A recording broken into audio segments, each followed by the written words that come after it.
Recording in progress. Are you ready to rumble? Always. That's what you were just going to say to me, wasn't it? Oh, Mr. Sam. Mr. Sam, I'm a bit tired and a bit weary. Me. And on of you, no, not of you. Uh, if anybody watches this, so if anybody watches this on YouTube or on the what do you call them? Reels. Yeah. It's not what I call them. It's what most people call them. What's it called? I've got my Christmas jumper on because that's Yeah. because I'm doing a load of calls later on. I promised folks I'd wear my Christmas jumper. Yeah. So when this airs, it's not Christmas. It's over. It's done. Done. So I just wanted to clear that up in case anybody wondered why I was wearing a Christmas jumper in January. You're doing that time travel thing again. I am. I am. Listen to this from. Oh, man, this is really funny. This is really, really, really funny. Right. So it's a review, and the title is Give Them a Listen. This show is one of my favorites on podcasts. Sam and Ellie are very relatable and discuss a wide variety of topics. Their coaching techniques are valuable whether you're alcohol free or curious about alcohol. I'd recommend this show for sure. Thanks, guys. The bit that's hilarious is this person is called Teabagged Your Mum. So good. So thanks, Teabagged Your Mum. I We like I really like that appreciate it. I like that for such an uncouth name. That was a very couth review. Very lovely. Yeah, it was. Thanks. Do you want another one or do you want me to save it? Go on, do another one. I don't think you're gonna be able to beat teabagging your mum, yeah, but go on. No. Do you want a shorty or a longy? Uh let's do another shorty. No, I don't know. You trust your judgment. Oh, God. Oof. Danger. Well, the one I was going to read is from Review Faz, and it says, thanks to, hang on a second, the title's Cheers, 5 stars. Thanks to Sam and Ellie for providing thoughtful, funny, and enjoyable content every week. And when I read that, I was like, God, yeah, it's quite an endeavor, isn't it? Yeah. Episode every week. I like to listen to them on my walks and feel like I'm exercising both body and mind. I love revisiting my faves and getting something new out of them each listen based on where I'm at in my own life. Thanks for all you do. Well, thank you for listening. Isn't that lovely? Yeah, it means a lot. And you're right, we've been doing this now for like nigh on 2.5 years or something like that. Good grief. Mad, eh? Good grief. So keep the reviews coming because it's so lovely to hear from you guys, especially with those And nice names. good luck trying to beat that name. So what are we doing today, mate? Because I might just have to like rest back a little bit. I'm Oh feeling a yeah, bit so tired. today's I think doing like this is a bit What's weird. that? I don't know. I just was doing like drum and bass, like the hand in the air. What was Agadoo? Do you remember Agadoo? Agadoo, do, Maybe that's do. what I was Push doing. pineapple. So you get a shoehorn a pineapple in. Shake the tree. Agadoo, do, do. I love it. I do love it when you sing. Pineapple. It's another Dry one of those coffee. YouTube copyrights we're going to get done for now. Oh, fuck. Isn't it? Oh, well. You fucked it up. They haven't pulled us off air yet, have they, though? So, No, not yet. Don't tempt them. Um, so now we've got so the title of today, and we're gonna have to stick with it now because I'm just about to say it, is Get Off the Fence. oh, I thought it was you doing it wrong. What did you say earlier on? That was ages ago. I did say that. That's a different episode. Today we're doing Get Off the Fence. We're going to be talking about commitment. We're going to be talking about, trying versus not, trying in this kind of like non-committal having a go state versus like commitment, true commitment, and the danger of being on the fence, and the joy of committing. They're the things I wrote down. So I've just given a little whistle stop tour of what we're going to be up to. So we'll see if we actually follow those guidelines. Today's a 9-worder, this plan. Wow. Yeah. Well, let's go. Let's Can go. you start somewhere? Because I need to kind of get my brain in gear. Yeah, okay. So there's often this thing. So this applies to everything, but it's particularly true on the alcohol-free journey. When we do this thing where we're like, I'm going to try to not drink on Friday, or we say, I'm trying to moderate, or this kind of thing. And inherent within this word trying is kind of like I don't know, it just doesn't really feel like a full commitment. Because I I really think that whatever we're doing on our journey, and this could be to do with sugar, it could be to do with alcohol, it could be to do with getting a new job. You know, I'm trying to get a new job. It could any of these kinds of things. Um, they, yeah, there's a real danger in it. I mean, I have so whatever journey we're on, I have no, I don't really obviously care because it's not my journey whether someone's sort of going through moderation or trying or being alcohol free or whatever. But I think we have to commit to whatever we're up to at that period of time, that chapter of our life. We have to fully commit because otherwise we're in danger of being a bit wishy washy, and Mm, just kind of like, yeah, just not going one way or the other. Does that make sense? it does. It makes a lot of sense. Can I just ask, because this is massively fucking distracting. It's like the ADHD, there's a squirrel thing. Have you got a jumper that's hanging on a lamp next to you or something? What's that? Look at that. This jumper. Why is your jumper hanging there? It's I'm I finding it just very I put it distracting. there I put it there for comfort reasons, just in case I need my jumper. Would you like me to move it? Yeah, I just found it a bit distracting, if you I don't find mind. you a bit distracting. Thanks. Can you get back on track now? Right. So, yes, that did make sense. And the thing that came to mind when you were speaking to it is that I think that the trying bit comes from the part of us that doesn't want to fail at something. Or So, concede? Yeah. so we can be certainly this was a big thing for me over the years. I carried around with me this belief that effectively I am what I achieve. So achievement, accomplishment was where I would find my value. And that's all very well when you are achieving things. But when you have the potential to fail at something, it can be like I always remember somebody saying to me, um, what this was in a job interview a long time ago. What are you afraid of? What are you afraid of? And the only thing that I could like really think that I was properly frightened of was failure. And this is the root of it, because it, well, if my worth comes from what I achieve and then I fail at something, then that means, I'm less than. So I think that the kind of like language around trying, because I agree with you, there's a big difference, isn't there, between I'm trying to do something and I'm doing it. I'm absolutely fucking doing it. Uh, and I think we can just be I don't know, we just kind of need to wrap our arms around our humanness and face up to the fact that failure isn't possibly what we think it is or what we've created it to be in our minds. Because certainly now I view failure in a very, very different way than I did a few years ago. Hmm. Yeah, it's very good. It's a very, very powerful point. I think failure and also not knowing what success would mean as well. So, maybe we think, oh God, like if that were there's this thing I want to do, but if I were to actually be successful at it, maybe it would be overwhelming. Maybe I wouldn't know what to do Mm, with X, Y, Z.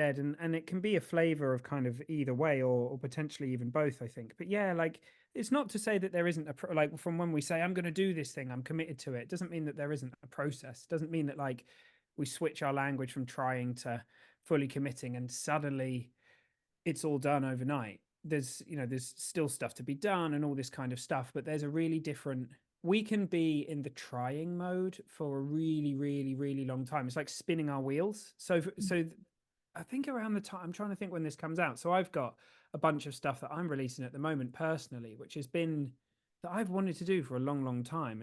And to me, it's like, it's really important to me.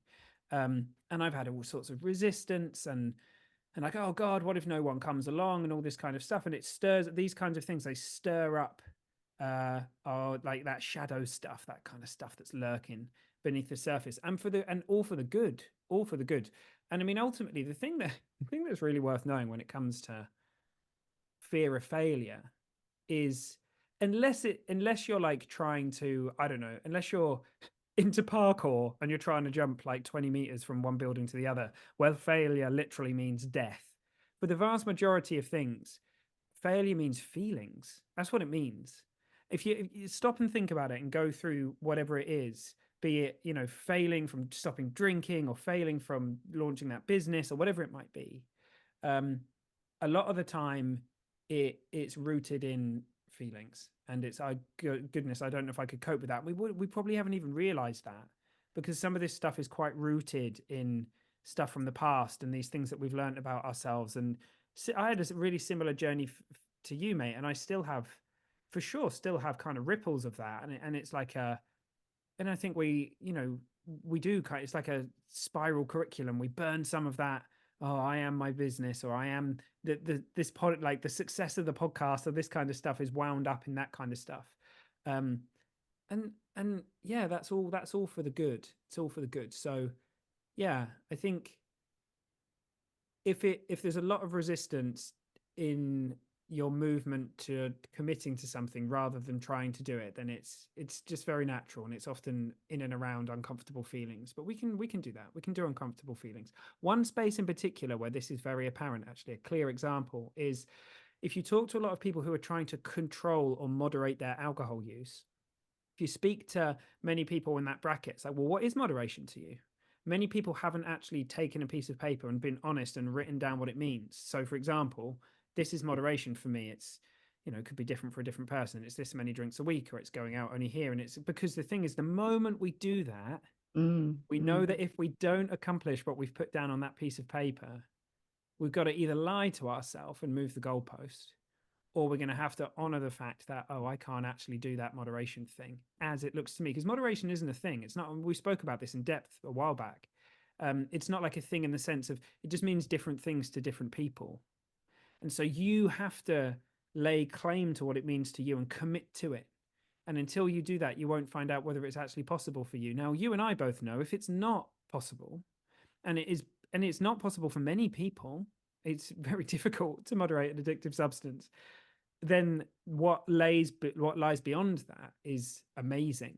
But what people will be feeling and worrying about is this feeling, like, oh God, but that would mean I'd have to stop forever, and I'd have to be this. And then we create stories in our head and scare the shit out of ourselves with the stories. Feelings again, right? We're like, oh God, like I'm going to have to feel this, or I'm not going to be able to take these feelings away. And I've been using this thing to take these feelings away. So yeah, I went on a bit of a ramble there, didn't I? I was feeling a bit tired. I feel quite animated now. It's good, isn't it? Well, mate, I'm about to just pack in for the day because I think you just fucking nailed it with like that's why I was laughing with the fear means feelings. Oh, you fucking bet. What a fucking line that is. You know, I knew there's a reason I saying this. I've liked been you. saying this for years. No one listens. No one listens. It's true though. Like literally, unless failing, at the end of the day, because failure, the moment we learn from our failures, we become, it becomes a success. So they're not, they're just the same thing with different clothing. And Yeah. if you, and most people who are very, very good at something that we want to be very good at, they've failed at it more. Like that's literally how it goes. And Yeah. so I want to be very clear. I'm not saying that like there aren't occasions where we could literally do something that puts us in real financial peril or something like that. That's not the category I'm talking about. But 9 times out of 10, when we look at what's really going on, our system and our brain might be saying to us, well, if you do that, if you go down that route, you could be homeless in a week. Or if you go down that route like that, you break that story down and look at, like, is that actually true? It's like, no, that's not true. It's like some deeper thing that's coming up to be seen. And that really is for the greater good. So almost always, insights into the inherent safety of our experience, and the fact that we can feel stuff, and the fact that we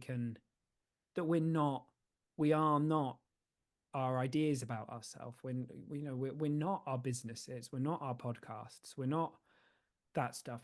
It's worth going in that direction. It's worth going into the fear, because you'll find absolute gold in there. Yeah, I'm going to find a quote while you. I'm going to see if I can find a quote. Go on, you. Well, it kind of takes a bit of a leap of faith and some courage, but when you edge into that, it's almost like you dare yourself to go there. Yeah, here it is. You I'll go on. Sorry. then your experience tells you something different to what you've been conjuring up in your own head. And then whatever the thing is, whatever the project is, your business, your podcast, whatever the thing is, it has like it takes on a new form because it's not laced with tension, and you're not behaving in a way where you're kind of prohibiting the natural flow of things. You're not getting in the way of it anymore. And so actually you could argue you're more likely to succeed, whatever succeed is, because you're not getting in the way of 100%. Effectively the universe having your back. 100%. So It's not an art. It doesn't look like a. I don't think we even need to. That looks like a. It looks like a fact that the moment you align and go in that direction, whether you construct it as a success or a failure or whatever, just going in that direction is paramount to living your best life.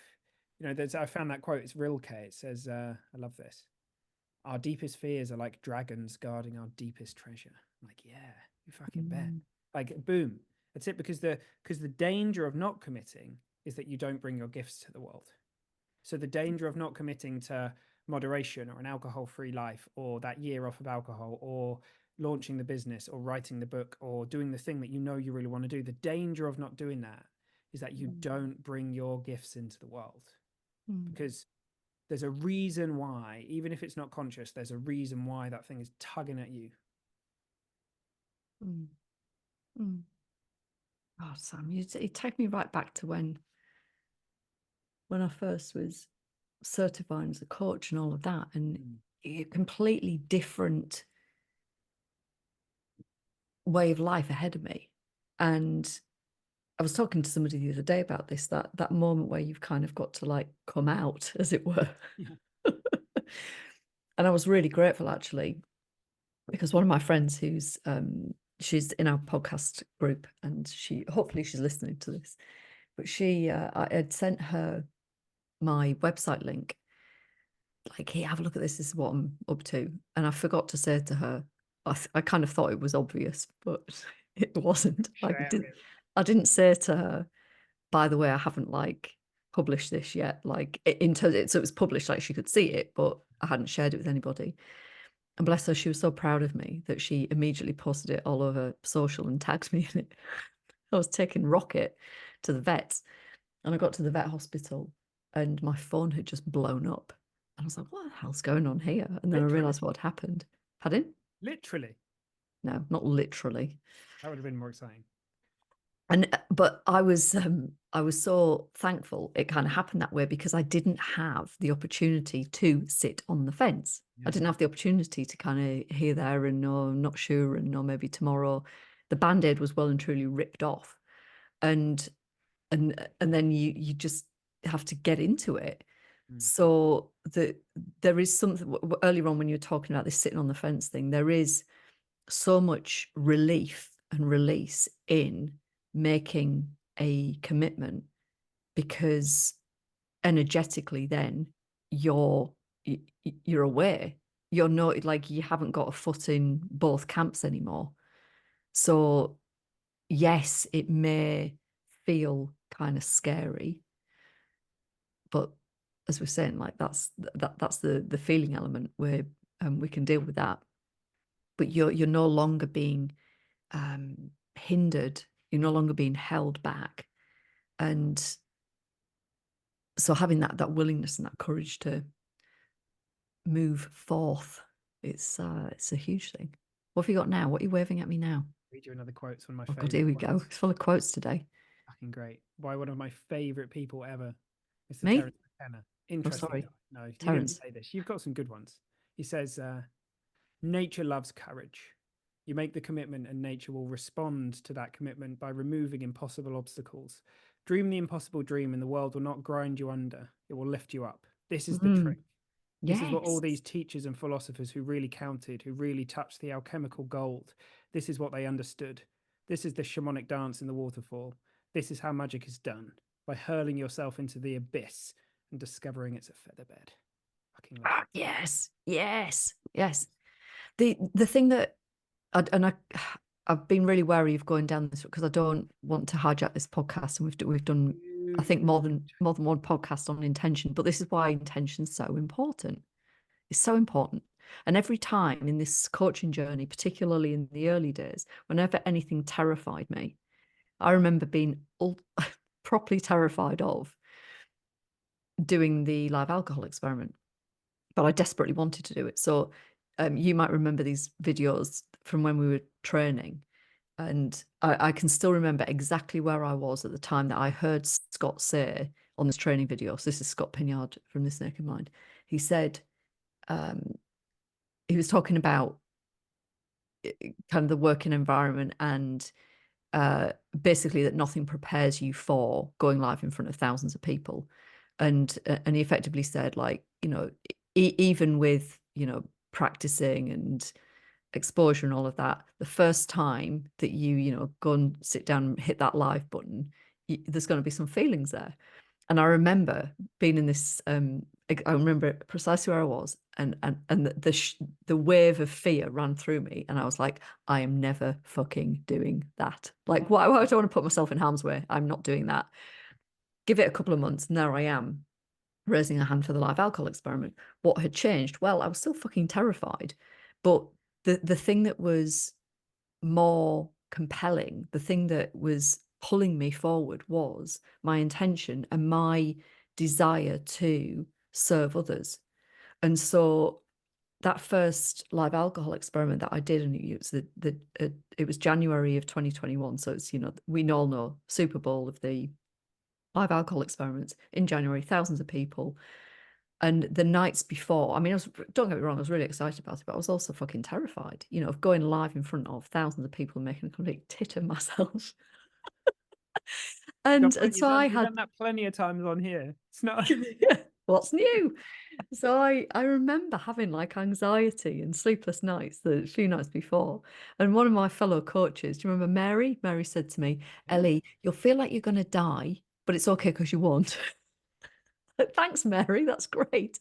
And she was kind of right, because right up until hitting the go live button, I was fucking terrified. And then as soon as I got going, it's like, ta-da.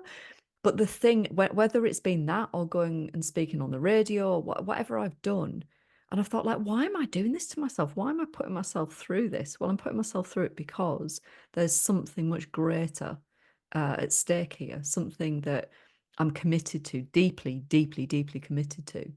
And then that it doesn't necessarily take all of the feelings away, nor would you want it to, but it absolutely brings that presencing forth of like, yeah, I can be with all of this, and I want to be with all of this. Yeah. Well, the thing I wrote down, like the thing you now know, you wrote like the language you were using for how you thought back then. Why would I want to put myself in harm's way? It's like, what Yeah. harm? Like, what harm? There's no harm coming from that. You can stand in front of 1,000 people. Can't actually, unless somebody literally throws a tomato at you. And that could potentially happen, I guess, if they didn't like what we were saying. But, there's no actual, the acute experience of emotions and feelings and anxiety and stuff. There's no harm. There's no harm. Like if we push that stuff down, if you think about it, for those of us, when we push that stuff down and we don't do that thing, then we actually ironically could potentially harm our journey, or the things that we'd want to do, the things that we'd Yeah. love to put out in the world, not physically harm it, but we could, like, innocently put ourselves back. Because but again, the thing you also now know, which I know, that we're learning more and more deeply, is that there's nothing that can happen on one of those calls in front of one person or 500,000 people that could possibly touch or damage or add anything to who we really are beneath all of it. Like it doesn't work like that. So you can fall you can fall down the stairs, you get your dress caught like Madonna and fall on your face on the stage, but it doesn't. It might bruise you, right? But and you might get a bit of a bruising for if you literally fall downstairs. But the bruising is like ego bruising. It's not real. There's no actual real harm. It's a bit like getting your face painted at Bewilderwood, isn't it? Yeah, what an ego bruise. And there, isn't it? But isn't this so weird? I'm happy to go and sit for hours on end and get myself permanently inked. But I had like Want to have a little stuff at tickle of home. face paint? I get my bloody face painted. I did, I did do it. You did. But the thing is, I used to. So I can remember at college when I did theatre studies, believe it or not, and I got the lead role in a few plays and stuff, and I can remember being absolutely fucking petrified. And but I'd always push myself to do this stuff. It wasn't. It was even then fear wasn't a good enough reason not to do it. Now, it definitely has been a good enough reason for me to not do certain things, um, but not anymore. Like actually, it's like like often the fear of committing to something is often like a red rag to a bull for me nowadays. I'm like, oh look, there's something there. Like what's going on there, Exactly. bro? What's Yeah. going on there? So you orient towards it, and like obviously don't actually fight bulls and stuff because that will hurt. But when the bull is going alcohol free or whatever, and Mm. you've got some feelings and stuff around it, like what's the go for it. Go for it. You can always go back to where you came from. Like I said, I was on Mm. a call the other day, and I can't remember what I said. I said something like, "What would you need to know in order for you to be able to kind of go on this journey?" And who I was with, they said, "Well, I'd need to know that I could like pull out, right? I could." And I was like, "Well, I mean, that's you can do that if you want. You can like you can go Mm. down that route. You can always go back to how it used to be. It's like it's not it's if you go alcohol, it's not that's all there. Like you can create whatever you want to create. So Mm. I love it. The thing you touched on when you were sharing as well, mate, was the so we spoke about the danger of not committing, but also the joy of committing. And in my experience, the moment we decide to do the thing, very often the resistance and everything clears, our wheels stop spinning and we get traction and we move even 1 inch forward and we fill up with joy Mm. and stuff because Mm. all of that insecurity that's been swirling around our head that's just been blocking those natural states of well-being that we have within us clears and we dial straight back into our reason why. And Yeah. you mentioned intention, but you got to know what you're committing to. And if you're trying your best to commit to stop drinking, well, that's a challenging one, right? Because there's more than that. There's something much bigger that you actually want behind it. It's not just about stopping drinking. You're not That's not what you're necessarily committing to. You're committing to your best life or your best self or coming from joy or whatever it happens to be. Mm. um so yeah. Well, look, we made something. We recorded something and we didn't know what was going to happen. So No. that's good, isn't it? Yeah, and I'm very pleased that you moved your jumper because now I can see that beautiful plant next to you. I can't believe you hung your jumper on a plant. I didn't hang it on a plant. It's hanging on by like that plant's Oh, miles away. Look. it's an optical illusion. Oh, hang on a minute. You Hang just, on, it's like, hang on a minute. you Let know, me it's just something. hang Do my you remember? coat on this plant. Do you remember the?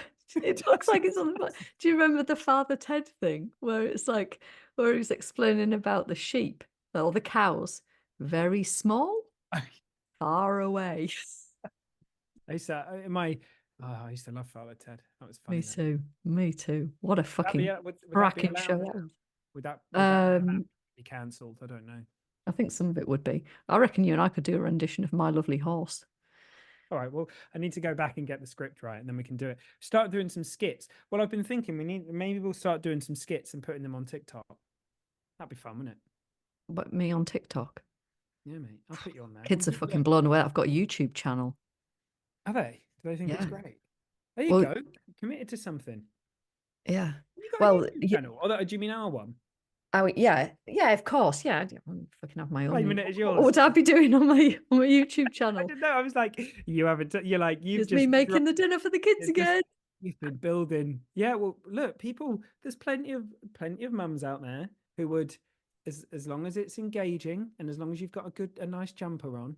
I I'm don't think sure anybody people will wants to watch. see anymore. Like if you're a mum and you're in the thick of it, like I am, you don't want to spend the precious moments that you have got watching somebody else in the fucking thick of it. I don't know. I have no idea. Maybe the mums you're hanging out with, but I'm sure there are some mums that would like to know that they're not alone.